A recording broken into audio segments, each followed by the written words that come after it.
I'm having an emotional support Diet Coke.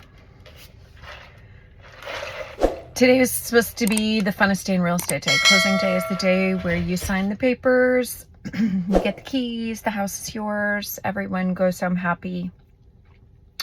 But my clients are not buying the house, and I totally understand why.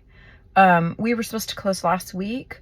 We had requested repairs. We had received invoices stating that all of those were done. And then when we went to walkthrough, which is where you walk through the property right before closing, make sure you're taking possession of the property in the condition that you expect it to be in, we found that none of the repairs were done.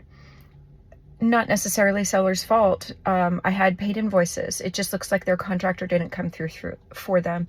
And so my clients just lost a lot of faith in who they hired and were very reticent and nervous, which I understand, about going forward and extending a week because they're about to lose an apartment, et cetera, et cetera. Like I felt that. So I wrote an amendment stating that we would extend, with the exception that if they were not fully satisfied, they would get a return of their earnest money, because look, they were nervous about the fact that they paid someone that just didn't show.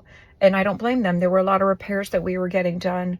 Well, closing was rescheduled for today. We went through walkthrough today, and one of the repairs wasn't done.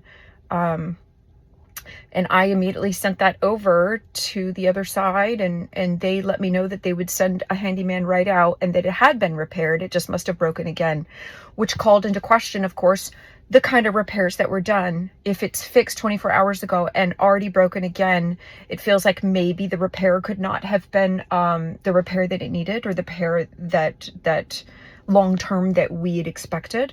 And so I had to invoke that amendment stating that if they weren't fully satisfied, they could get a return of their earnest money. It's disappointing for everybody around, everybody. But I will protect you. My clients are my number one concern, not getting to the closing table when I get paid, but making sure that they know that I represent them, and care about what they need, and that I'm doing that in the best way possible for them with these amendments and making them part of the bound contract. So, disappointing day. I know I did the right thing by my buyers, and I'm just going to take comfort in my Diet Coke and start over again tomorrow.